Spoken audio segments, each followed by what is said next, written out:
Check करो, आपको मांगना ही तो नहीं आया है ना।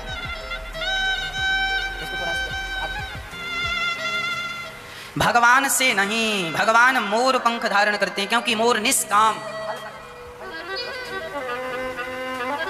मोर निष्काम है, निष्कपट है। हम भी निष्काम बने, फिर देखो फिर क्या सी कामना है। अरे तुम कुछ चाहत रखते हो इसलिए तो कुछ मिलता नहीं है। चाहत छोड़ दोगे तो मिल जाएगा। याद रखना, जो तुम चाहते हो वो नहीं मिलता और जो नहीं चाहोगे वो मिल जाएगा।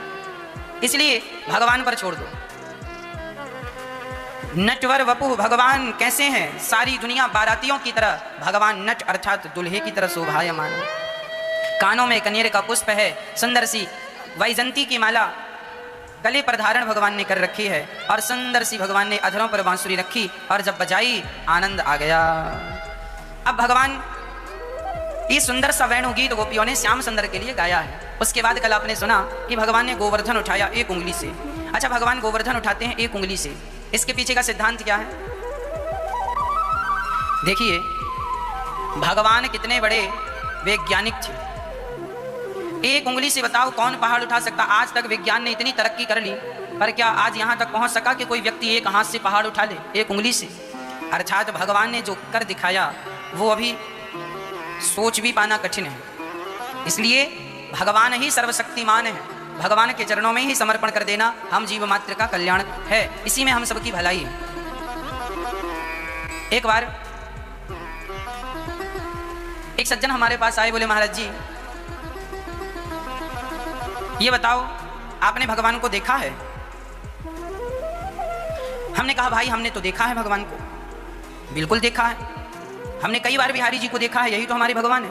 ये बैठे हमारे भगवान, हमारी माता ही हमारी भगवान है, हमारे पिता ही हमारे भगवान है। जगन्नाथ जी को हमने देखा, ये तो भगवान है। द्वारिकाधीश जी को देखा, यही तो भगवान है। नहीं, बोले महाराज जी ये भगवान नहीं। तो हमने कहा किस प्रकार के भगवान की आप बात कर रहे हैं? बोले महाराज जी प्रत्यक्ष भगवान को आपने देखा है? हमने कहा देखो पहले हम इनको देख लें, इनको भगवान की दृष्टि से देखना शुरू कर दें, फिर हमारा अभ्यास जब बढ़ेगा। एक बात बताएं, 2 और 2 4 होता। छोटे से बच्चा जब पहली पढ़ता है ना, तो उसे छोटे से बच्चे को पहले यही बताया जाता है कि 2 और 2 4। अब जिसको केवल इतना ही पता है कि 2 और 2 4, उससे ये पूछ लो कि 5 और 5 कितना होता है, तो वह छोटा सा बच्चा ना चुप हो जाएगा, उसको नहीं आएगा। क्योंकि अभी बेचारे ने उसने 2 और 2 4 ही सीखा है, अभी 5 और 5 10 उसने नहीं सीखा। छोटा है ना, नन्हा सा, जो पहली कक्षा में पढ़ता है, उस बच्चे से यदि जिसने केवल इतना सीखा है कि 2 और 2 4 होता है, उससे पूछा जाए कि 5 और 5 कितना, तो क्या बता पाएगा? नहीं। हाँ, पर उसने 2 और 2 4 सीखा है और पढ़ाई कर रहा है, तो वो 5 और 5 10 भी सीख जाएगा, और 10 और 10 20 का भी ज्ञान हो जाएगा, और वह एक दिन गणित का बहुत बड़ा जानकार हो सकता है, बहुत बड़ा गणितज्ञ हो सकता है, उसका टीचर भी हो सकता है। जिसको आज 2 और 2 4 आता है, उसको आगे बहुत कुछ आने की संभावना है। पर तुम सोचो कि पहली कक्षा में पढ़ता और वही बताए कि 50 और 50 कितना होता है, तो देखो अभी संभव नहीं है। हाँ, उसके लिए आने वाले समय में संभव है। उसी तरह अभी तुम बिहारी जी को भगवान के रूप में देखो, जगन्नाथ जी को भगवान के रूप में देखो। 2 और 2 4 होता है, अभी ये पहाड़ा पढ़ो। हाँ, थोड़ा सा भक्ति के रास्ते पे चलोगे, मैच्योर हो जाओगे, तो फिर तुम्हें धीरे धीरे अपने आप आने लगेगा, है ना। पहले हारमोनियम तुमने पकड़ी है, तो पहले सारे गामा पाधा निसा सीखो, सरगम सीखो, उसके बाद फिर तुम आगे का सीखना। पहली राग सीखो, फिर दूसरी राग सीखना, तीसरी राग सीखना। एकदम से तो आप सीख नहीं जाएंगे, धीरे धीरे स्टेप बाय स्टेप होता है हर काम। तो भक्ति के रास्ते में आप पहली बार प्रवेश किए हैं, भक्ति के रास्ते पर चल रहे हैं, तो आप का पहला स्टेप क्या है? भक्ति की क्लास में जब आप प्रवेश करेंगे तो पहला पाठ है यही कि ये जो बिहारी जी हैं ये भगवान है। पहले इन्हें भगवान की दृष्टि से देखो, ये भगवान ही हैं, इन्हें सामान्य ना समझना। फिर क्या होगा? अच्छा एक बात बताएं, जब आप पहली बार स्कूल गए तो वहां पर आपको ब्लैक बोर्ड में मास्टर जी ने एक कैलेंडर होता है, कैलेंडर में एक हाथी का चित्र बना होता है, और मास्टर जी बताते हैं ये हाथी है, ये घोड़ा है, ये बताते हैं मास्टर जी। अच्छा, आज पहली बार बच्चे ने हाथी पढ़ा, हाँ मतलब हाथी ये पढ़ा, हाथी का आकार देखा, अच्छा इतना बड़ा हाथी, अच्छा वो बच्चा स्कूल से बाहर निकला कि अचानक उसके रास्ते में हाथी सचमुच का आ गया, उसने पहचान लिया, मम्मी मम्मी देखो देखो हाथी हाथी। माँ ने कहा बेटा ये हाथी तुझे कैसे पता? बोले आज हमने स्कूल में पढ़ाई की। और अच्छा पढ़ाई कैसे की? बोले वहाँ एक फोटो लगी थी, इसी की थी। अच्छा ये बताओ, फोटो को देखकर सच्ची का हाथी पकड़ में आ गया कि नहीं, पहचान गया कि नहीं? यदि फोटो के हाथी को ना देखा होता तो क्या सच्ची के हाथी को पहचान पाना संभव था? तो जो फोटो है वह सच्चाई तक ले जाने वाली ही तो है। उसी प्रकार बिहारी जी की जो फोटो है, अर्थात जो बिहारी जी के मंदिर में है, जो जगन्नाथ जी के मंदिर में है, जब आप इनको देखेंगे और यही कभी तुम्हारे सामने आ जाएंगे तो तुम पहचान लोगे ये वही है जिनको हमने देखा है, जिनको हमने सुना है। अब देखोगे नहीं तो कैसे पहचानोगे? तो ये वही है, हाथी का चित्र जो है वह हाथी का ही चित्र है। उसको इसलिए पढ़ाया गया कि उसके द्वारा तुम्हें उसका ज्ञान हो जाए, जड़ से चैतन्य का ज्ञान हो जाए। हाथी का जो चित्र था वह जड़ था, और चलता फिरता हाथी चेतना युक्त था, चैतन्य था। तो जड़ से चैतन्य का ज्ञान हो गया कि नहीं? हाँ, यह बात समझ में आ रही है कि नहीं? हम केवल बोले जा रहे हैं। मैया समझ में आए तो ऐसे ऐसे हिलाओ, नहीं आए तो ऐसे ऐसे हिलाओ, है ना? आ रही है? तस्वीर जो होती है वह जड़ होती है ना? पर जो तस्वीर में है वह रियल में आ जाए तो वह चैतन्य है, जिंदा है। तो जड़ से ही चैतन्य का बोध होगा, हाँ या ना? गणित आप पढ़ते हैं, गणित में एक मास्टर जी ने विद्यार्थी से कहा, सुनो, माना कि 10 लड्डू हैं, 10 में से हमने 2 खा लिए, तो बताओ कितना बचा? विद्यार्थी ने कहा 5। मास्टर जी ने कहा बेवकूफ है क्या, गणित नहीं आती बिल्कुल? अरे 10 लड्डू हैं माना कि, और हमने 2 खाए। विद्यार्थी ने कहा मास्टर जी आपने 2 खाए, हमने तो 5 खा लिए, इसलिए हमारी गणित में 5। जो गणित होती है ना, वह गणित माना कि इससे चलती है कुछ नहीं पर माना कि 4 है कुछ नहीं, कहां 4 पर माना कि 4। तो जड़ है ना 4, पर इस 4 जड़ से बात समझ में आ गई। माना कि कुछ है नहीं, माना कि 4 समुद्र हैं, माना कि 7 समुद्र हैं, माना कि 4 पहाड़ हैं, इससे बात समझ में आ जाती। माना है कुछ नहीं पर मान लिया। अब कोई नहीं मैं क्यों मानूं, तो जा चूल्हे में मत मान। उसी प्रकार माना कि ये भगवान है, माना कि जगन्नाथ जी भगवान है, यदि माना कि समझ में आ गया तो सारी गणित सॉल्व हो जाएगी, सारे प्रश्नों के उत्तर मिल जाएंगे। अब कोई कहे नहीं मैं तो माना कि मैं नहीं मानता, नहीं मानता तो जा, मानना तो पड़ेगा माना कि। सिद्धांत पे चलना सीखो, सिद्धांत को पकड़ो।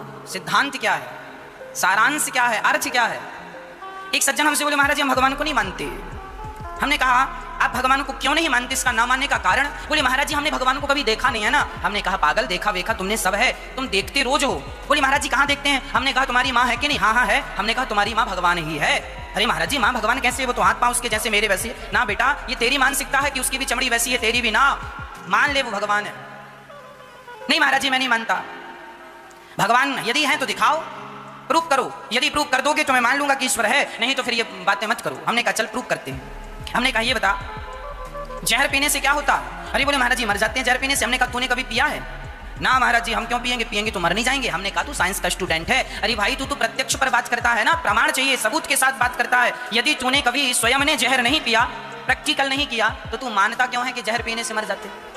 अरे जहर यदि तूने पीकर देखा और तू मर गया तब मान्य होगा कि जहर पीने से मर जाते। अभी तक तो सुनी बातों को तू मान रहा है। जहर आप लोगों ने पिया नहीं, पर सुनते चले आ रहे हो कि जहर पीने से मर जाते हैं। हमने जहर नहीं पिया पर सुना है कि जहर पीने से मर जाते हैं। पिया नहीं है, सुनी बात पर यकीन करते चले आ रहे हैं, हाँ या ना?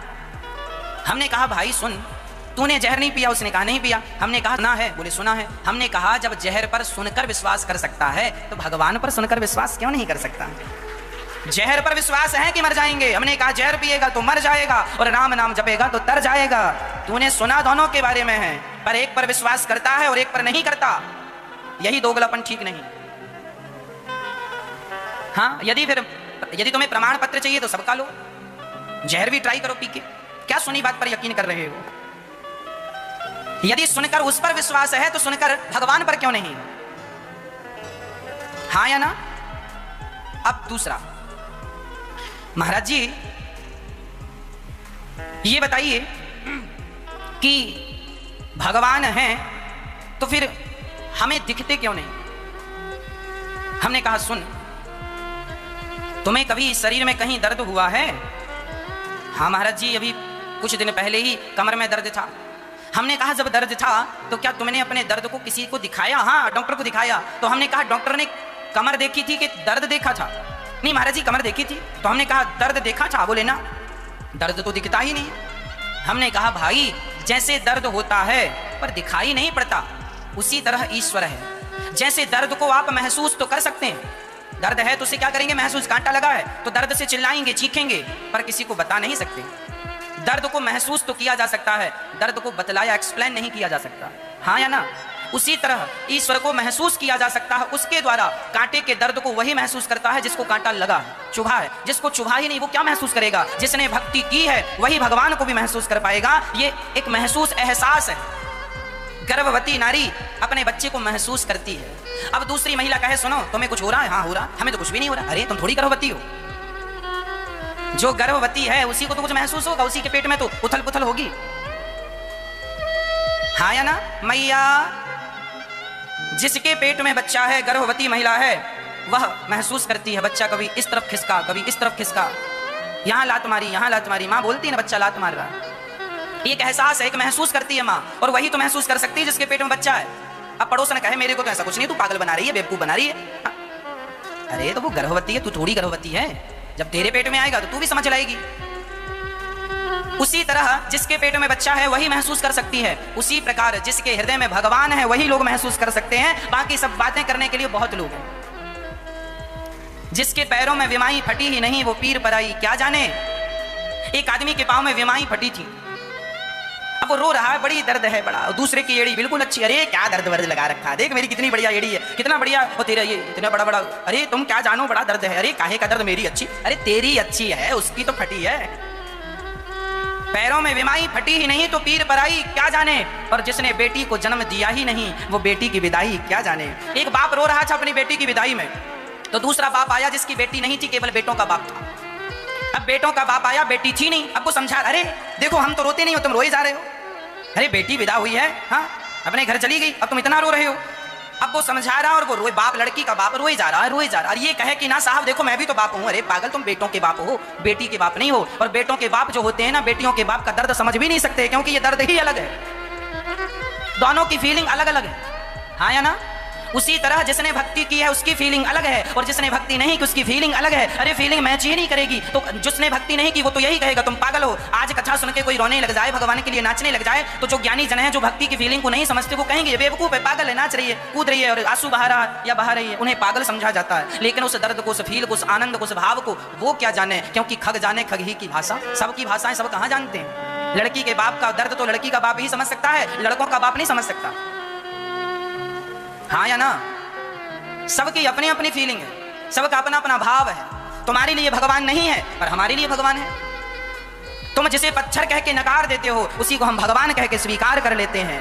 मानो तो मैं गंगा माँ हूं, ना मानो तो बहता पानी। मानो तो मैं गंगा माँ हूं, कर लो पूजा कर लो आरती, नहीं तो फिर ना मानने से केवल पानी हूं, सिर्फ पानी हूं। तो मानो तो गंगा माँ है, नहीं तो पानी है साहब, पानी है, उसकी क्या है ये मानने। मानो तो माँ भगवान है, ना मानो तो माँ भी नहीं है। ना मानने वाले तो माँ को घर से निकाल ही देते हैं।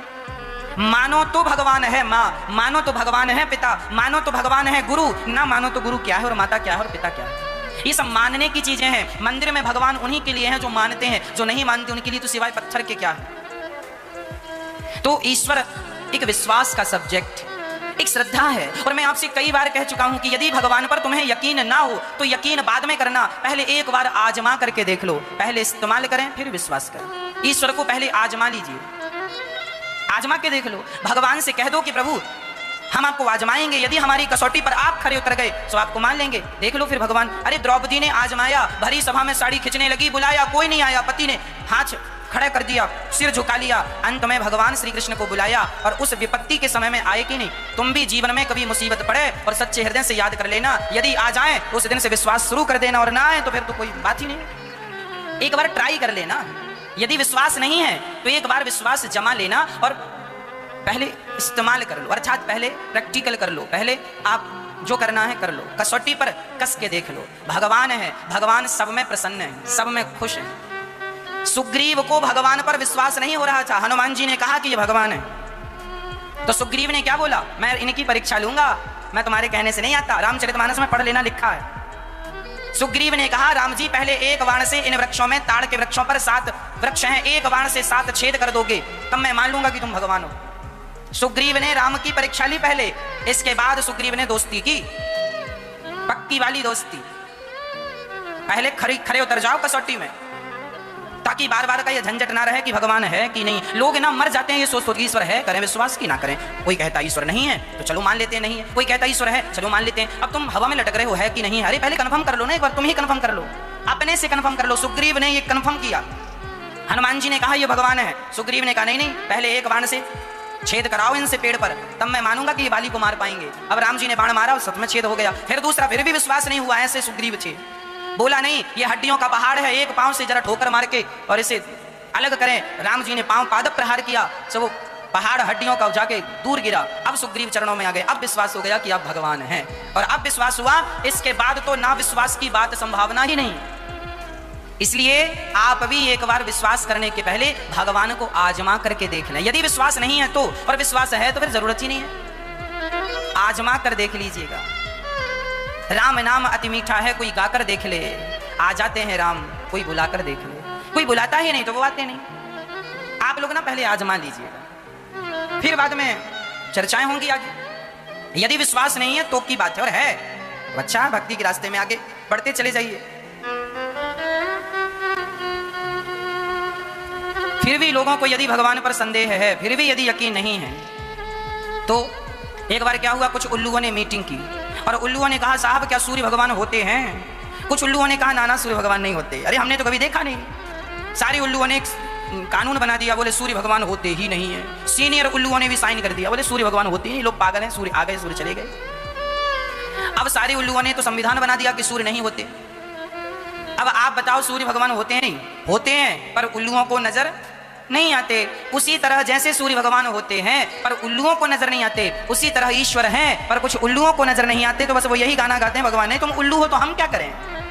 उल्लुओं को दिखते ही नहीं, ये उल्लू हैं, इन्हें दिखता नहीं तो ये यही मानते हैं कि नहीं है। एक आदमी आया दिन के 12 बजे, बोले महाराज क्या हुआ? बोले आज दिन नहीं निकला क्या? सूर्य भगवान नहीं आए क्या? हमने कहा लो सूर्य भगवान तो सामने सिर के ऊपर 12 बज गए और तुम कह रहे हो अरे महाराज हमें कुछ दिखाई नहीं पड़ रहा। हमने डॉक्टर को बुला के चेक कराया तो पता चला मोतियाबिंद था। आंखें इनकी खराब है और ये दोष लगा रहे हैं सूर्य भगवान को। बस यही दुर्दशा है समाज की कि लोग अपने मोतियाबिंद का, अज्ञान का मोतियाबिंद बढ़ गया है, इसका तो लोग इलाज कराते नहीं और भगवान पर उंगलियां उठाते हैं कि भगवान ही नहीं है। अरे भगवान तो प्रत्यक्ष खड़े हैं, तुम्हारी आंखों का मोतियाबिंद जरा साफ करा लो अज्ञान का, फिर देख लो तुम्हें कण कण में व्यापक परमात्मा नजर आ जाएगा। हरि व्यापक सर्वत्र समाना, प्रेम से प्रकट हो ही मैं जाना। भगवान सर्वव्यापी हैं, सर्वत्र हैं, उनकी सत्ता सब जगह समान है, कहीं ज्यादा कहीं कम नहीं है। जहां से बुलाओगे भगवान वहां से प्रकट हो जाएंगे। प्रहलाद के लिए खंबे से प्रकट हो गए, हाथी के लिए सरोवर से प्रकट हो गए। भगवान है, कभी भी कहीं से भी प्रकट हो सकते हैं। एक उंगली से गोवर्धन उठाया भगवान ने, अंत में गोवर्धन को रखा, ब्रजवासियों ने अभिषेक कराया। एक दिन नंद बाबा को वरुण देवता लेकर हरण करके चले गए। भगवान वरुण लोक से नंद बाबा को लाकर अंत में ब्रजवासियों ने कहा कि लाला तुम बैकुंठ को दर्शन कराओ। सारे ब्रजवासी बैकुंठ गए और जब वापस आए कहा लाला तेरे बैकुंठ से अच्छो तो वृंदावन है। बैकुंठ में भी भगवान इतने सुलभ नहीं है जितनी सुलभता से भगवान वृंदावन में प्राप्त हो जाते हैं, इसलिए वृंदावन की महिमा बैकुंठ से भी श्रेष्ठ है। अद्भुत महिमा है वृंदावन की, इसलिए वृंदावन लोग गाते हैं ना, अद्भुत है। आज भगवान ने सारे ब्रजवासियों को आनंदित किया अपना धाम दिखा करके। आज भगवान का मन हुआ कि चलो गोपियां हमें रोज पुकारती हैं, हम गोपियों को आज पुकारें और आज हम उन्हें दर्शन देकर उन्हें आनंदित करें, आह्लादित करें। जब हम रोज भगवान को याद करते हैं ना तो भगवान भी हमें याद करने लग जाते हैं। मैं रोज तेरे दर आता हूं, कभी तुम भी मेरे घर आया करो। मंदिर में रहते हो भगवान, कभी बाहर भी आया जाया करो। ये भक्तों का एक भाव है कि प्रभु आप मंदिर में ही रहते हैं, कभी हमारे घर भी आया करो, कभी आया करो, कभी हम आपको देखा करें, कभी आप हमें देखा करो। ये भाव है भक्तों का। आज भगवान ने ये शरद पूर्णिमा की रात्रि आई, रास रचाने का मन हुआ। भगवान न पिता रात्रि शरदोत्फुल्य मल्लिका वीक्षरन्तु मनश्चक्रे योग माया मुपाश्रितः। आज भगवान ने योग माया का आश्रय लेकर और बड़े प्रेम से गोपियों को अपनी ओर आकर्षित किया, क्लीम बीज मंत्र से। सारी गोपियां अपने अपने काम में बिजी थी, जैसा कि आप और हम काम में मस्त रहते हैं। सारी गोपियां, कोई गाय दोहन्त्यो विययो काश्चित् दोहम हित्वा समुत्सुका। एक सखी गाय दोह रही थी कि श्याम सुंदर ने अपने अधरों पे बांसुरी रख के जो फूंक मारी तो उसने गाय बछड़ा दूध बर्तन सब वहीं छोड़ा और जैसी थी वैसी दौड़ पड़ी श्री कृष्ण से मिलने के लिए। यही निष्कपटता है कि तुम जैसे हो वैसे ही आ जाओ। दौड़ पड़ी श्री कृष्ण से मिलने के लिए वह सखी, मेरे कृष्ण मुझे पुकार रहे। क्या उत्कंठाएं थी। आज भगवान नहीं मिल रहे हैं, इसके पीछे जानते हो कारण क्या है? लोगों को भगवान चाहिए ही नहीं, चाहिए होते तो भगवान मिलते। आज भगवान की जरूरत किसे है? अच्छा एक बात बताओ, शादी के 4 साल तक किसी महिला को बेटा ना हो तो वह परेशान होने लगती है कि नहीं? अरे बेटा नहीं हो रहा है, बेटा डॉक्टर को दिखाएगी, पंडा पुजेरी को दिखाएगी, हे महाराज, हे भगवान, हे डॉक्टर साहब, क्या दिक्कत है, क्या कमी है, जल्दी से ठीक करो। एक स्त्री, आज मैं आपसे एक सवाल करूंगा, प्रश्न सुनिएगा, उत्तर आप दीजिएगा। एक स्त्री जितना पुत्र के लिए रोती है, क्या इतना सारी जिंदगी में कभी उसने भगवान के लिए रोई? बताओ, जितनी जरूरत उसे पुत्र की लग रही है, क्या इतनी जरूरत उसकी सारी जिंदगी में कभी भगवान की हुई? अब जब तुम्हें भगवान की जरूरत ही नहीं है तो भगवान मिलेंगे क्यों? और एक बात बताऊं, बिना भूख के तुम भोजन कर लो ना तो उस भोजन में कोई स्वाद नहीं होता, क्योंकि भूख नहीं थी। और भूख हो ना तो बासी रोटियां भी नमक के साथ ठीक लग जाती हैं। तो जब भगवान की तुम्हें कोई चाहत ही नहीं थी तो भगवान मिलेंगे क्यों? चाह तुम रो किसके लिए रही हो? बेटा बेटा, अच्छा बेटा, ले बेटा, ये बेटा, किसे जरूरत है भगवान की? कौन रोता है भगवान की? वो मीराबाई रोई थी भगवान के लिए, उसे मिल गए। वो नरसिंह मेहता रोए थे भगवान के लिए, उन्हें मिल गए। जिनको जरूरत थी उन्हें मिलते गए, और जिन्हें जरूरत भगवान की ना होकर संसार की है उन्हें संसार मिलता गया। और लोग कहते हैं भगवान नहीं मिलते। अरे भाई, भगवान उसी को मिलते हैं जिसे भगवान की जरूरत होती है। अब जरूरत ही नहीं तो मिलेंगे कैसे? बेटे के लिए लोग रोते हैं, भगवान के लिए ही तो नहीं रोया जाता। जितनी तमन्ना पुत्र पाने की है, उतनी तमन्ना, उतनी इच्छा, उतनी लालसा, उतनी ललक, कृष्ण दर्शन लालसा, भागवत जी में लिखा है, जब गोपियों के अंदर प्रबल लालसा हुई कृष्ण को पाने की तब मिले। बिना लालसा के मिलते थोड़ी है भगवान। अब लालसा है ही नहीं तो मिलके क्या होगा? एक आदमी सारी जिंदगी में जितना अपने आप को, अपने बिजनेस को, अपने व्यापार को सफल बनाने में अपना समय खर्च करता है, जितनी चाहत उसे धन दौलत की होती है, क्या उतनी चाहत सारी जिंदगी में कभी भगवान की हुई? हाँ या ना? बोलो मेरी माँ। नहीं हो पाती। और जिनको भगवान की वो चाहत हो जाती है, भगवान मिल जाते हैं। एक राजा भगवान के दरबार पे गया, जंगल में उसने मंदिर बनाया था, खूब राजन पूजा करता था, खूब श्रद्धा से। एक दिन भगवान प्रकट हो गए। राजा ने कहा, महाराज मैं आपसे कुछ मांगूं? भगवान ने कहा, बेटा मैं तुझे देने ही आया हूं, तू इतना प्रेम करता है मुझसे, इतनी कठिन तपस्या की कि मैं विवश हो गया तुझे दर्शन देने के लिए, बोल क्या चाहता है? राजा बड़ा धर्मात्मा था। राजा ने कहा, महाराज हे प्रभु, वैसे तो आपने मुझे सब कुछ दे रखा है, आपसे धन दौलत की कोई चाहत नहीं, संतान की भी कोई चाहत नहीं है, मैं सब कुछ आपने पहले से दिया है, कुछ नहीं चाहिए। हाँ एक चाहत है। क्या? बोले मेरी प्रजा जो है, एक बार मैं चाहता हूं कि आपका वो प्रजा भी दर्शन करके वह भी अपने जीवन को कृतार्थ कर लें। एक प्रार्थना है, आप मेरी समस्त प्रजा को दर्शन दे दीजिए। भगवान बोले कोई बात नहीं, तुम कह रहे हो तो कल ठीक ठीक समय पर लेकर आ जाना, हम आपकी प्रजा को दर्शन देंगे। जो आएंगे उन्हें हम मिलेंगे, जो नहीं आएंगे उनकी गारंटी नहीं। ठीक है। अब राजा ने सारे नगर में ढिंडोरा पिटवाया, कल समय से तैयार हो जाना, भगवान के दर्शन में चलना है।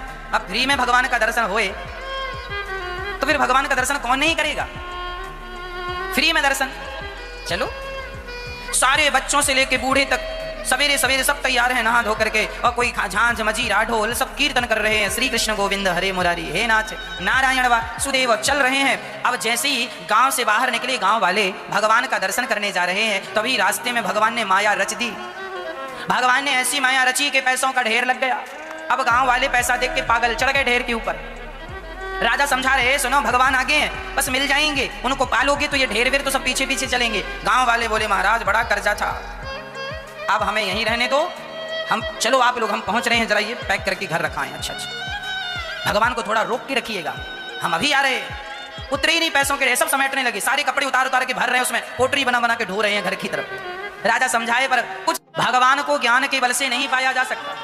अरे हम ज्ञानी भी होंगे तो कितने ज्ञानी होंगे? और एक बात बताऊं, जिस आदमी को ज्ञान ज्यादा होता है ना, उस आदमी को ज्ञान जितना उससे ज्यादा तो अहंकार होता है। हाँ, और जब अहंकार होता है, रावण क्या कम ज्ञानी था? रावण जैसा कोई ज्ञानी नहीं था, पर उसके ज्ञान का परिणाम यूं क्यों हो गया? क्योंकि उसे ज्ञान का अहंकार आ गया। मैं सबसे बड़ा ज्ञानी हूं, यही अहंकार व्यक्ति को नष्ट कर देता। उद्धव को भी अहंकार था कि मैं श्रेष्ठ ज्ञानी हूं, और सच कहूं तो भगवान ने उद्धव जी को वृंदावन सिर्फ इसलिए भेजा कि इनके ज्ञान का जो अहंकार है वो जरा नष्ट हो जाए, ज्ञान का अहंकार नष्ट हो जाए, इसलिए भगवान ने इन्हें वृंदावन भेजा। ये ज्ञान बहुत अच्छा नहीं होता भक्त, ज्ञान का अहंकार नष्ट कर देता है सब कुछ। इसलिए ज्ञान मार्ग जरा बंदर के बच्चे जैसा है। बंदर का बच्चा सदा अपनी मां को पकड़ता है, और यदि इस पेड़ से उस पेड़ में छलांग लगाने में कहीं बंदर के बच्चे की पकड़ कम हुई तो बच्चे के गिरने की संभावना ज्यादा है। जबकि बिल्ली का बच्चा ज्यादा सिक्योर होता है। बिल्ली अपने बच्चे को भी 7 घर घुमाती है, तब उस बच्चे की आंखें खुलती हैं। और बिल्ली जब अपने बच्चे को लेकर जाती है ना, तो बिल्ली का बच्चा मां को नहीं पकड़ता, बल्कि मां अर्थात बिल्ली बच्चे को पकड़ती है। आपको पता है बिल्ली बच्चे को कहां पकड़ती है? उसकी गर्दन पकड़ती है। ये वही बिल्ली है, चूहे को पकड़ लेती है तो फाड़ डालती है, और बच्चे को पकड़ के दौड़ती है ना तो बच्चे को जरा सी खरोंच नहीं आने देती। एक सज्जन ने कहा, महाराज भगवान तो भक्त को भी पकड़ते हैं, भगवान तो दुष्ट को भी पकड़ते हैं, अंतर क्या है? हमने कहा इतना ही अंतर है कि जैसे बिल्ली उसी मुंह से चूहे को पकड़ती है और बिल्ली उसी मुंह से बच्चे को पकड़ती है। चूहे को पकड़ती है तो फाड़ डालती है। जब भगवान किसी पापी को पकड़ते हैं ना और दंड देते हैं, नानी याद दिला देते हैं चूहे की तरह, और भगवान जब भक्त को पकड़ते हैं उसी हाथों से तो वैसे ही पकड़ते हैं जैसे बिल्ली अपने बच्चे को पकड़ती है। तो भक्त बनोगे तो भगवान बिल्ली बनकर बच्चे की तरह पकड़ेंगे, और पापी बनोगे तो भगवान बिल्ली बनकर चूहे की तरह पकड़ेंगे। पकड़ना उन्हीं को भी है, पकड़ना उन्हीं को ही है, पर वो दो ढंग से पकड़ते हैं। जैसे बिल्ली दो प्रकार से पकड़ती है। बिल्ली अपने बच्चे को पकड़ती है, बच्चा माँ को नहीं पकड़ता। अरे आप अपने बच्चे को घुमाने मेला ले जाएं तो आप ही बताओ कि आप अपने बच्चे का हाथ पकड़ेंगे या बच्चा आपका हाथ पकड़ेगा? यदि बच्चे ने आपका हाथ पकड़ा तो मेला में बच्चा कहीं भी आपका हाथ छोड़ सकता है, इसलिए माँ सावधान होती है और बच्चे के भरोसे ना रहकर माँ स्वयं बच्चे का हाथ पकड़ती है। वह बच्चा ज्यादा सुरक्षित होता है जिसका हाथ उसकी माँ ने पकड़ा है, और वह बच्चा बिल्कुल सुरक्षित नहीं है जिसने स्वयं अपनी माँ को पकड़ा है। तो ज्ञानी अपने बल से भगवान को पकड़ता है और भक्त भगवान को पकड़ता ही नहीं, भगवान स्वयं भक्त को पकड़ते हैं। भक्त तो बिल्ली का बच्चा है और ज्ञानी तो बंदर का बच्चा है। दोनों में यही अंतर है। ज्ञानी बंदर के बच्चे जैसा है जैसे उसने अपनी माँ को पकड़ा बंदर के बच्चे ने, और भक्त बिल्ली के बच्चे जैसा है जहाँ माँ ने बच्चे को पकड़ा, अर्थात माँ अर्थात कृष्ण हमारी माँ, और उन्होंने हमें पकड़ा है, हम क्या पकड़ेंगे उन्हें? इसलिए जब सूरदास जी महाराज एक बार गड्ढे में गिर गए, एक बार सूरदास जी महाराज जा रहे थे सत्संग करने, तूफान चल गया तो अंधे थे, रास्ता भटक गए, एक कुआं था, उस गहरे कुएं में जाकर धड़ाम से सूरदास जी गिर गए। और जब सूरदास जी गिरे तो कुएं के अंदर ही वो पद गाने लगे, भगवान को याद करने लगे, श्री कृष्ण श्री कृष्ण। तो भगवान उनसे बड़ा प्रेम करते थे सूरदास जी से। भगवान ग्वाल वाल का रूप बनाकर आए और बोले, बाबा बाबा, हाँ हाँ बेटा बोलो। बाबा तुम कुएं में गिर गए हो का? हाँ हाँ बेटा हम कुएं में गिर गए हैं। तो एक काम करो बाबा, मेरा हाथ पकड़ लो।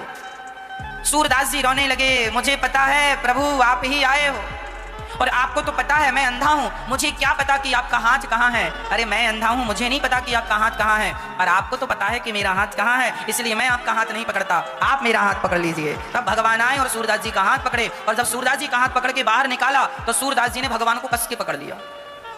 अब नहीं छोड़ेंगे, अब नहीं छोड़ेंगे। और जब सूरदास जी नहीं छोड़े तो भगवान बोले, बाबा छोड़ दो, हम तो बच्चे हैं। ना ना तुम सामान्य बच्चे नहीं हो, हम अंधे हैं, इसका मतलब ये नहीं है कि हम पहचानते नहीं है, हम तुम्हें पहचानते हैं, हमारे श्याम सुंदर तुम हो। अब भगवान को पहचान गए, हाथ नहीं छोड़ रहे हैं। तब भगवान ने जैसे तैसे, भगवान के सामने भला जोर किसका चले, भगवान ने हाथ छोड़ा ही लिया। और जब छोड़ा लिया तो सूरदास जी रोते हुए कहने लगे, हाथ छुड़ाए जाते हो हे नाथ, हाथ छुड़ा लिया आपने। यदि आप भगवान हैं तो हाथ छुड़ा के जा रहे हो, मेरे दिल से निकल कर दिखाओ, दिल से निकल कर जाओ तो माने कि तुम भगवान हो।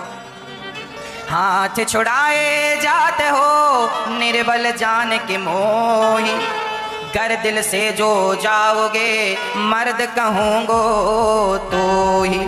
यदि तुम मेरे दिल से निकल कर दिखाओ तो तुम्हें मैं मर्द समझूंगा। अरे मैं तो निर्बल हूं और तुम हाथ छुड़ा कर जा रहे हो। जब सूरदास जी इस प्रकार रोने लगे और कृष्ण कृष्ण कहकर चीखने लगे, तब श्री राधा रानी प्रकट हो गई और उन्होंने कहा, ये भगत क्यों रो रहा है? बोले श्याम सुंदर ने, ईश्वरी जी आपके लिए रो रहा। राधा रानी गई, बेटा क्या हुआ? बोले क्या बताऊं, श्याम सुंदर से प्रेम किया और वो हाथ छुड़ा कर जा रहे हैं। यदि प्रेम करने वालों के साथ आप ही ऐसा व्यवहार करोगे तो भला कौन आपसे प्यार करेगा श्याम सुंदर? तब राधा रानी ने कहा, बाबा मैं आ गई हूँ, श्याम सुंदर को मत आने दो, मैं आ गई हूँ, मैं आऊंगी तो वो भी आएंगे। श्याम सुंदर चिल्लाए, राधा वहां ना जाना, वो बाबा पकड़ लेता है, छोड़ता नहीं है, खतरनाक बाबा। राधा रानी ने कहा, ऐसा तो कुछ नहीं है। तब राधा रानी ने अपने चरण सूरदास जी के जंघा पे रख दिया और कहा, देखो मुझे तो नहीं पकड़ रहा है। और जब कंधे पे रखा, चरणों को जंघा पर रखा, तो भगवान मानो सूरदास जी से यह कहना चाहते हैं, सूरज अब पकड़ा, अब आगे पाँव ना करना, अब पकड़ लेगा बाबा। राधा रानी ने और आगे पाँव कर दिया, अभी तो नहीं पकड़ा, देखो गोद में पाँव रख दिया, इसलिए ताकि ये पाँव पकड़ लें। और जब राधा रानी, जब भगवान ने इशारा किया, बाबा पाँव पकड़ोगे नहीं क्या? और जब भगवान का इशारा मिला तो सूरदास जी ने श्री राधा रानी का पाँव पकड़ा। और जब पाँव पकड़ा तो राधा रानी वो पाँव छुड़ा कर जाने लगी, तो छीना झपटी में राधा रानी की पायल उतर कर सूरदास जी के हाथों में आ गई। एक पायल पाँव में बंधी रह गई और एक पायल जब सूरदास जी के हाथों में आई तो राधा रानी ने कहा, बाबा हमारी पायल दे दो। सूरदास जी ने कहा, देंगे एक शर्त पर, पहले दूसरे पाँव की पायल हमें दिखाओ। ऐसा तो नहीं कि कोई और मांग के ले जाए, ये आपकी ही है, इसका सबूत दीजिए। राधा रानी ने कहा, बाबा हमारी ही है, तो अपने दोनों पाँव दिखाओ। राधा रानी के दोनों पाँव पकड़े, सूरदास जी ने अपने हाथ से पायल पहनाई, मानो भगवान ये कहना चाहते थे, सूरदास जी मेरे चरण पकड़ने के पहले तुम्हें किशोरी जी के चरण पकड़ने होंगे। और जब राधा रानी के चरण पकड़ में आते हैं ना, तो श्याम सुंदर फिर कहीं जाते नहीं है, इसलिए पहले इसलिए हमारे यहाँ युगल नाम है, मैं युगल नाम की चर्चा आपसे करता रहता हूँ। श्याम सुंदर के पांव पकड़ोगे तो वो छुड़ा के चले जाएंगे, इसलिए पहले किशोरी जी के पांव पकड़ो, अर्थात श्री राधा रानी के या श्री सीता माँ के या माता लक्ष्मी के। बाप के पांव पकड़ने से काम कम बनता है, माँ के पांव पकड़ने से काम ज्यादा बनता है। बच्चे को कुछ मांगना हो ना तो बाप से मांगने में जरा डर लगता है, कहीं थप्पड़ ना जड़ देख। तो बच्चे चतुर होते हैं, वो बाप से कम कहते हैं, माँ से ज्यादा कहते हैं, है ना। माँ ज्यादा सुनती है पिता की अपेक्षा। सामान्य व्यवहार में हम तो यही देखते हैं कि पिता से ज्यादा माँ सुनती है, उसी प्रकार कृष्ण से ज्यादा हमारी राधा रानी सुनती हैं, राम से ज्यादा हमारी सीता। इसीलिए अकेले राम राम नहीं, सीता राम, अकेले श्याम श्याम नहीं, राधे श्याम, अकेले नारायण नारायण नहीं, लक्ष्मी नारायण। और आप तो नारायण को छोड़ के अकेली लक्ष्मी लक्ष्मी को बुलाते हैं ना। अकेली लक्ष्मी भी ठीक नहीं और अकेले नारायण भी ठीक नहीं, दोनों युगल नाम, युगल। राधा अकेली नहीं और श्याम अकेले ना, दोनों राधे श्याम। हे नाथ जब आना तो आप दोनों ही आना, क्योंकि दोनों आएंगे ना तो ज्यादा दिन रुकेंगे, और एक आएंगे तो बहाना है, घर में इंतजार हो रहा होगा, इसलिए जा रहे हैं। इसलिए दोनों आओ तो जाने की जरूरत ही नहीं। इसलिए सीताराम, राधे श्याम, लक्ष्मी नारायण, युगल नाम।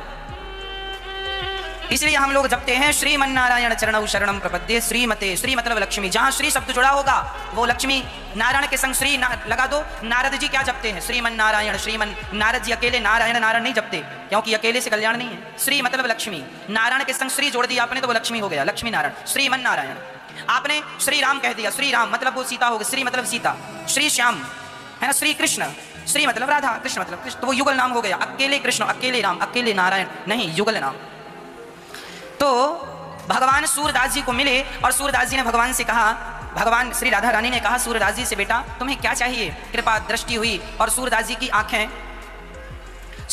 आंखें वापस हो गई। जब आंखें लौटाई और सूरदास जी ने अपने नेत्रों से श्याम सुंदर और राधा रानी को देखा, तब उनकी आंखों में केवल राधा कृष्ण समा गए। राधा सूरदास जी को भगवान ने नेत्र प्रदान किए और नेत्र देने के बाद भगवान ने कहा, सूरदास जी अब हमसे कोई वरदान मांगो, बताओ तुम क्या चाहते हो? सूरदास जी ने कहा, नाथ अब कोई चाहत नहीं है, एक ही इच्छा रह गई है। क्या? बोले मैं जैसा अंधा था मुझे वैसा का वैसा अंधा बना दो। राधा रानी ने कहा, सूरदास जी आपने जीवन भर तपस्या की है, अब तुम्हें आंखें मिल गई हैं, अंधे तो थे ही, आंखें ले लो, आंखों में क्या नुकसान है? सूरदास जी ने कहा, जिन नेत्रों से श्याम सुंदर आपको देख लिया हो, किशोरी जी आपको देख लिया हो, अब आपको देखने के बाद मैं और किसी को देखना नहीं चाहता। आंख खुली तो केवल कृष्ण के लिए, देखूंगा तो सिर्फ कृष्ण को, नहीं तो इन आंखों से और किसी को देखना। आंखों की सफलता तब है भक्तों जब इन आंखों से भगवान को देख लिया जाए। इसलिए केवल भगवान को देखा करो, सिर्फ भगवान को। संसार में कोई सुख नहीं है, कोई स्वाद नहीं है। संसार में सुख और स्वाद है भी तो क्षणिक है और तुच्छ है, इसका कोई अर्थ नहीं है। हमने कल रसगुल्ले खाए, आज फिर इच्छा होने लगी, कल भोजन किया था भरपेट, आज फिर भूख लगाई। अरे संसार में हम कितना भी सुख प्राप्त कर लें पर तृप्ति तो होनी रही नहीं। सारी जिंदगी आदमी अपने आप को खाली ही पाता। बुढ़ापे में भी मन भटकता है, इंद्रियां भटकने लगती हैं। इसलिए कोशिश यही करो कि अधिक से अधिक चिंतन भगवान का हो और संसार से धीरे धीरे मन को हटाओ। हटाओगे तो हट जाएगा, नहीं हटाओगे कभी नहीं हटेगा। उद्धव जी राधा रानी के चरणों की रज मस्तक पे रख रहे हैं और जब गए तब हृदय में भगवान ने ब्रजमंडल का दर्शन कराया। अब तो ज्ञान अहंकार नष्ट हुआ, सच्चे प्रेमी बन गए। बोलिए भक्त वत्सल भगवान की। ज्ञान रखना अच्छा है परंतु ज्ञान का अहंकार रखना अच्छा नहीं। आप लोगों को अहंकार तो नहीं है मैया जी, ओ मेरी मैया, आप लोगों को अहंकार तो नहीं है आप लोगों को तो नहीं है। हम सामान्य जनों को देखते हैं, बड़ा अहंकार होता। अहंकार भगवान को बिल्कुल रत्ती भर नहीं सुहाता। इसलिए आपसे हाथ जोड़ कहता हूं, विनती करता हूं कि कभी स्वप्न में भी अहंकार ना आवे किसी चीज का। भगवान करें आप बहुत बड़े हों, पर जितना बड़े होते जाएं उतना झुकते जाएं। बड़ा हुआ सो क्या हुआ, जैसे पेड़ खजूर, पंछी को छाया नहीं, फल लागे अति दूर। ऐसा बड़ा होने से क्या फायदा कि हम किसी के काम ना आ सकें। अरे छोटा वृक्ष आम बहुत बड़ा खजूर जैसा नहीं होता, पर आम जब फलों से भरता है ना तो झुक जाता है। इसलिए जीवन में सदा अपने से बड़ों के चरणों में झुक करके चला कर। ईश्वर तुम्हें जितना धन धान्य से परिपूर्ण करता जाए, उतना अपने से बड़ों के चरणों में, गुरुजनों के चरणों में, संतों के चरणों में झुकते चलो, झुकते चलो, यही तुम्हारा बड़प्पन है। भगवान श्री कृष्ण ने धर्मराज के युधिष्ठिर के यज्ञ में चरणों को धुलने का काम किया था। क्या धुले भगवान? सभी अतिथियों के, ब्राह्मण जनों के चरणों को कौन धुल रहा है? जगत के पालनहार आज चरण धुल रहे हैं। वाह, आप जैसा ना कन्हैया सिर्फ आप ही हैं, कोई नहीं। इसलिए चरणों से जुड़िए, चरणों से प्रेम कीजिए, अहंकार त्याग दीजिए। एक नदी तालाब से कहती है, ऐ तालाब तू मुझ में मिल जा, मैं तुझे समुद्र से मिलाकर तुझे बहुत बड़ा बना दूंगी। नदी ने तालाब से कहा, तू छोटा है, चल मेरे साथ आ जा, मैं तुझे समुद्र बना दूंगी बड़ा। तालाब ने कहा, नदी बहन रहने दे, मुझे समुद्र जैसा बड़ा नहीं बनना। बोले क्यों? अरे नदी ये बता, समुद्र इतना बड़ा है, क्या आज तक उसने किसी की प्यास बुझाई? नदी ने कहा नहीं। अरे मैं छोटा हूं तो क्या हुआ, कम से कम हजारों की प्यास तो रोज बुझाता हूं। ऐसा बड़ा बन के भी क्या करूंगा कि मैं किसी के काम ही ना आ सकूं? अरे छोटा रहकर यदि किसी के काम आ रहा हूं तो छोटा ही भगवान बनाए रखें। ईश्वर ऐसे बनाए मुझे कि मैं सदा लोगों के काम आता रहूं, सेवा करता रहूं।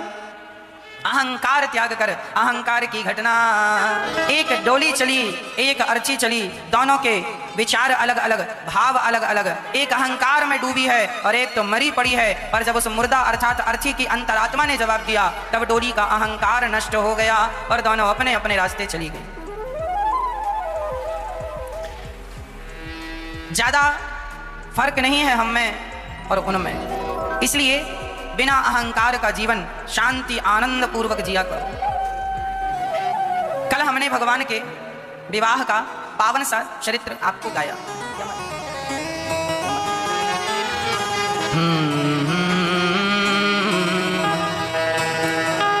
भगवान श्री कृष्ण का विवाह पहला रुक्मणी जी से हुआ, जिनके प्रद्युम्न हुए हैं, जिनके पुत्र हुए हैं प्रद्युम्न जी, जिन्होंने समरसुर को मारा है। भगवान श्री कृष्ण का दूसरा विवाह भी हुआ है जाम्बवंत की बेटी जाम्बवती के साथ। जाम्बवंत की बेटी जाम्बवती, एक दिन क्या हुआ, आसित सत्राजितः सूर्यो भक्तस्य परमः सखा। एक सत्राजित नाम के व्यक्ति द्वारिका में रहते थे। उनके पास बहुत धन था। उनके पास एक मणि थी, सूर्य भगवान ने दी। भगवान ने कहा, यह मणि अब राजकोष राज खजाने में जमा कर दो, इससे प्रजा का उत्थान होगा, प्रजा का कल्याण होगा। सत्राजित जी ने वो मणि देने से इनकार कर दिया। इनकार, ना हाँ कही ना मतलब मना। अब सत्राजित के भैया वो मणि पहनकर जंगल चले गए और उन्हीं को एक शेर ने मार डाला और वह जाम्बवंती जी उनकी मणि लेकर चले गए। अच्छा, भगवान को ना झूठा कलंक लगा।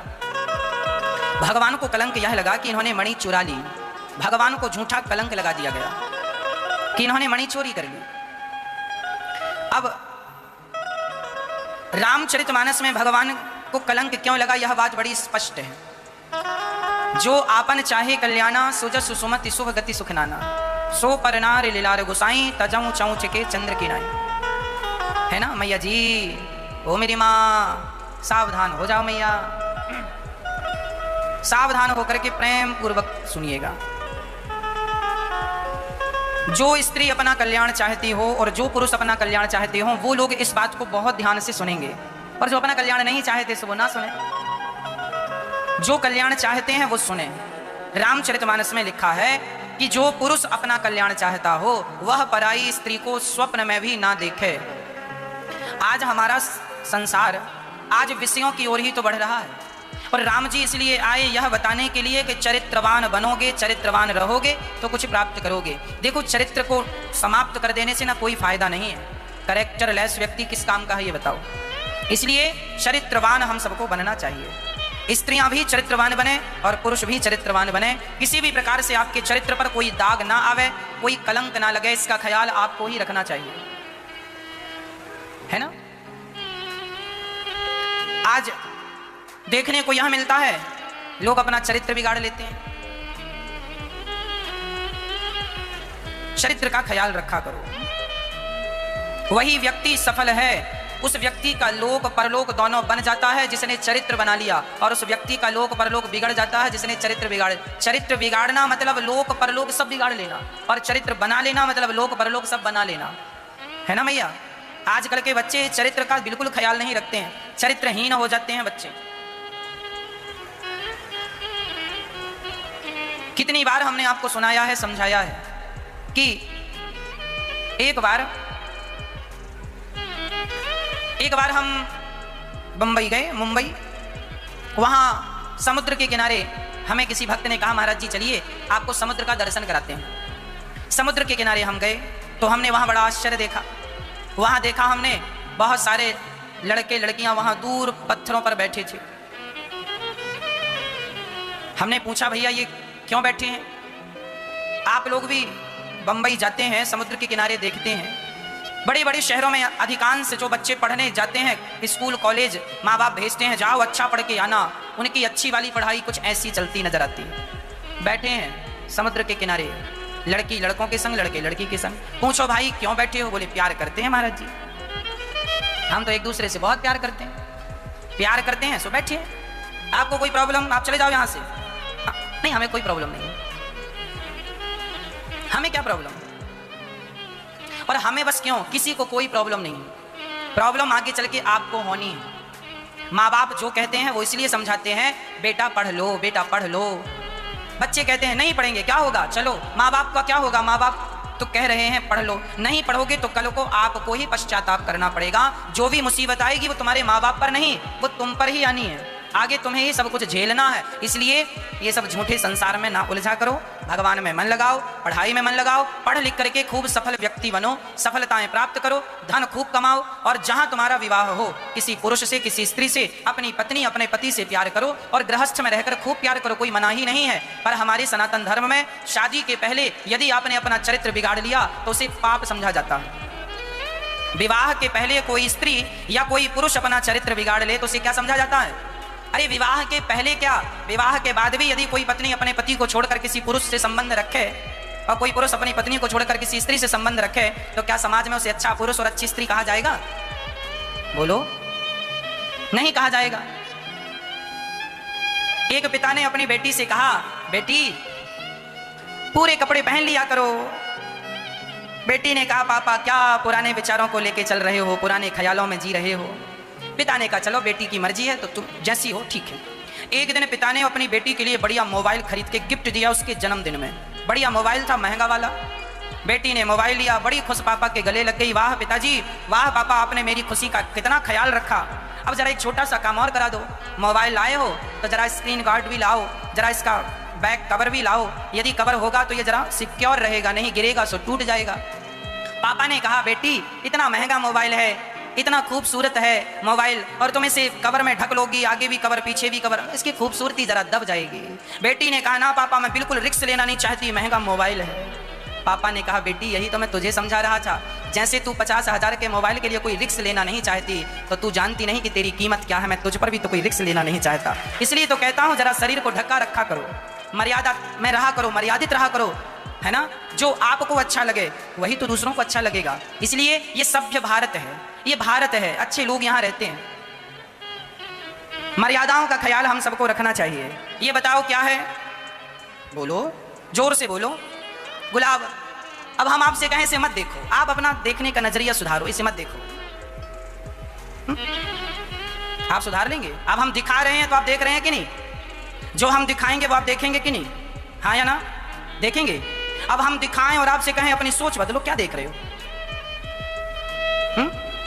हम दिखा रहे हैं सो आप देख रहे हैं, गुलाब सब देख रहे हैं, हम ये दिखा रहे हैं सब देख रहे हैं। उसी तरह हमारी बहन बेटियां अपने शरीर को जब दिखाती हैं तो वो कहती हैं क्या देख रहे हो, अपनी सोच बदलो। जब तुम दिखा रहे हो तो देखने वाले को नुकसान क्या है वो तो देखेगा ही।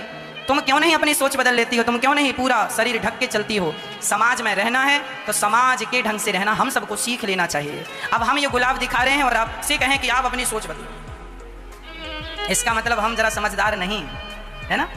इसलिए आज हम देखते हैं माँ बाप भी लापरवाही करते हैं, अपने बच्चों को, अपनी बेटियों को बहुत छोटे छोटे से कपड़े पहना देते हैं। हमें प्रॉब्लम नहीं है ना, तो आप हमसे पैसे लेके पहनाते हैं, आप पहनाएं या ना पहनाएं हमें कोई प्रॉब्लम नहीं है, पर जरा हमें देखने में अच्छा नहीं लगता है ना। आपको अच्छा लगता है? बोलो, लगता हो सो भाई, हमें कोई दिक्कत, आप ये ना कहना महाराज जी आपको क्या प्रॉब्लम, हमें सचमुच कोई प्रॉब्लम नहीं है। हम तो आपके भाई हैं, आपके बेटे हैं, आपके अपने हैं। हम देखो, हम अभी ये बातें गुरु की दृष्टि से नहीं कह रहे हैं, हम सामान्य व्यक्ति जब सड़क पर हम निकलते हैं और सड़क में जब हम देखते हैं कि लोग कुछ सभ्यता से चल रहे हैं, कुछ असभ्य चल रहे हैं, तो हमें ऐसा लगता है कि हमारा भारत है, सब शिक्षित हों, सब समझदार हों, तो नुकसान क्या है?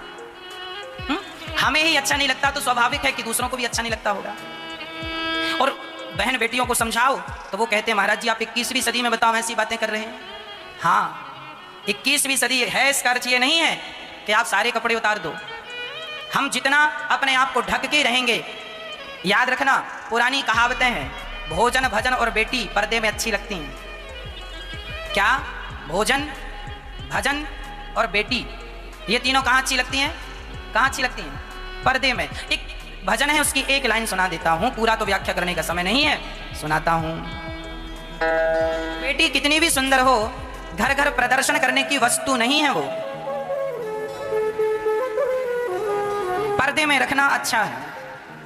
अपने आप को संभाल के देखो, आपकी कीमत आप ही समझते हैं, कोई दूसरा नहीं समझता, इसलिए अपने आप को बचा के रखो।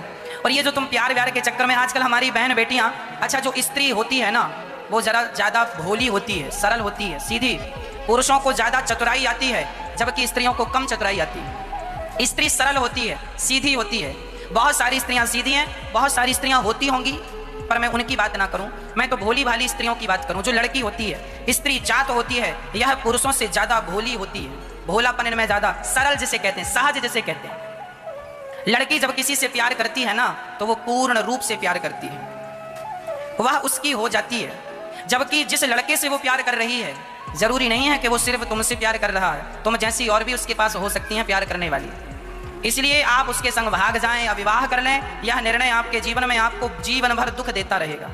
एक गलत निर्णय सारी जिंदगी ना रुलाए तो कह देना, एक गलत निर्णय। इसलिए जीवन में सही निर्णय सीखो, सही निर्णय लेना सीखो। मेरी माँ, मेरी बहन, मेरी बेटी, सही निर्णय लेना सीखो। बहुत पुराना एक गाना है, मैं आपको सुना देता हूँ, मैंने नहीं लिखा, किसी ने लिखा है। आप कहती हो ना प्यार करता है वो, महाराज एक लड़की मेरे से बोली, महाराज वो लड़का मेरे से प्यार करता है, मैं उसके बिना कैसे रहूं। मेरी बहन, यदि वो लड़का तेरे से प्यार करता है तो तेरी माता और तेरे पिता भी तो तुझसे प्यार करते हैं। हाँ, तो आप यदि उसके साथ चली जाओगी मनमाने ढंग से, तब आपके माँ बाप भी तो तरसते रह जाएंगे, रोते रह जाएंगे। क्या उनकी छाती पे खंजर देना ये सही है? अब आपको न्याय करना है। आप विवाह करके खुश हो जाओगी और आपके माँ बाप जीवन भर रोते रह जाएंगे, कैसी औलाद हमने क्यों पैदा की। इसलिए किसी का दिल दुखाना, मेरे हिसाब से ये मेरा अपना पर्सनल विचार है, ये मेरा विचार है कि किसी प्रकार से किसी का दिल नहीं दुखाना चाहिए। और ये जो तुम कहती हो ना प्यार, ये कोई प्यार व्यार नहीं है। प्यार कोई तुमसे नहीं करता, तुम्हारी सुंदरता से, जवानी से करता है। ये जरा भूख मिट जाएगी ना शरीर की तो लोग छोड़कर चले जाते हैं। कितनी बार हमने देखा समाज में कि विवाह हुआ, विवाह मतलब कौन सा भागने वाला विवाह, लव मैरिज, कोर्ट मैरिज। विवाह करने के बाद 100 में 80%, 85% लड़कियां छोड़कर सब मायके आ जाती हैं। शादियां उनकी सक्सेस नहीं होती, परिणाम बुरा होता है, सारी जिंदगी रोने के लिए मजबूर हो जाती हैं। फिर तुम्हारा विवाह भी नहीं होता, फिर किसी बुढ़े से विवाह करना पड़ता है, जिसकी पत्नी मर गई हो, वो बुढ़ा हो गया हो और तुम जवान हो, पर तुमने एक गलती की है, अब पूरी तुम्हारी गलती की सजा है, अब बुढ़े के संग गुजारो। अब कौन मिलेगा तुम्हें? नहीं है, चक्कर में ना पड़ जाना। हाँ, भगवान का चिंतन करना, अपना करियर बनाओ, पढ़ाई करो, मन लगा के सफल बनो। एक बात और है, जो आदमी सफल होने लगता है ना, उससे प्यार करने वाले भी बहुत होते हैं। आप जरा अच्छा काम करने लग जाओ, जरा सफलता प्राप्त करने लग जाओ, आपके पीछे लोग पड़ जाएंगे। इसलिए वो प्यार आपसे नहीं है, आपकी सफलता से है। वो प्यार आपसे नहीं है, वो आपकी सुंदरता से है। प्रार्थना मेरी है, अपना चरित्र ना बिगाड़ना, किसी भी प्रकार से समझदार हो, समझदारी से रहना। कपड़े में दाग लग गया तो छूट सकता है, पर चरित्र में दाग लग गया तो कोई साबुन ऐसा नहीं है जो चरित्र को पवित्र कर सके। इसलिए आप ही अपने चरित्र को बचाएं, ऐसी मेरी आपसे प्रार्थना है। बचाएं या बिगाड़ें, आप स्वतंत्र हैं अपने चरित्र को बनाने में और बिगाड़ने में, मर्जी आपकी। आप अपने मन के राजा हैं, रानी हैं, आप जाने आपका। हमने तो रास्ता बताया, सही मार्ग में चलोगे तो समाज में जय जयकार होगी, और गलत मार्ग में चलोगे तो थू थू हो जाएगी सारे समाज में। सारी जिंदगी अपमान के साथ। इस दुनिया का सबसे अच्छा है मर जाना, पर अपमान के साथ जिंदा रहना ठीक नहीं है। मर जाना अच्छा है, पर अपमान के साथ जिंदा रहना, अपमान के साथ जिंदा रहना मतलब रोज घुट घुट के मरना। इसलिए अपमान के साथ जिंदा ना रहो, बल्कि सम्मान के साथ जियो। और सम्मान है आपके चरित्र में। आपका चरित्र अच्छा तो आपका सम्मान अच्छा, चरित्र बिगड़ा सम्मान गया। कोशिश कीजिएगा आपका चरित्र अच्छा हो, 100% आप पवित्र हो। भगवान का दूसरा विवाह जाम्बवती से संपन्न हुआ। जाम्बवती जी को युद्ध में भगवान ने प्रसन्न किया। भगवान का तीसरा विवाह सत्यभामा से, चौथा विवाह कालिंदी, 5वां मित्रविंदा, 6वां सत्या, 7वां भद्रा, 8वां लक्ष्मणा से। भौमासुर नाम के दैत्य को मारकर भगवान ने 16,100 कन्याओं से विवाह किया और टोटल विवाह हो गए 16,108। भगवान का इतना बड़ा परिवार था, क्यों भैया? और बढ़िया खुश थे भगवान। और आप लोग इतने से परिवार में जरा रोते ज्यादा नजर आते हो। महाराज जी बड़े परेशान, बड़े। आप भी खुश रहा करो। खुश रहने के लिए ना कोई बहुत झंझट करने की जरूरत नहीं, हर हाल में खुश रहना सीखो। पत्नी के संग खुश रहो, पति के संग खुश रहो। एक दिन भगवान ने अपनी पत्नी अर्थात रुक्मणी जी से मजाक, भगवान ने भी कम मजाक किया नहीं है। भगवान भी रुक्मणी जी से कह रहे हैं क्यों, क्या जरूरत थी हमसे विवाह करने की, अरे शिशुपाल से तय हुआ था कर लेती। ये बात भगवान तब कह रहे हैं जब रुक्मणी जी से 10 बच्चे पैदा हो चुके हैं। भगवान कह रहे हैं अभी भी कुछ नहीं बिगड़ा, अभी भी चली जाओ, अब चली जाओ। अच्छा, कई बार आपका पति भी कहता है ना तुम आगे नहीं, तुमसे अच्छी मिल जाती हमें, तो आप कह दिया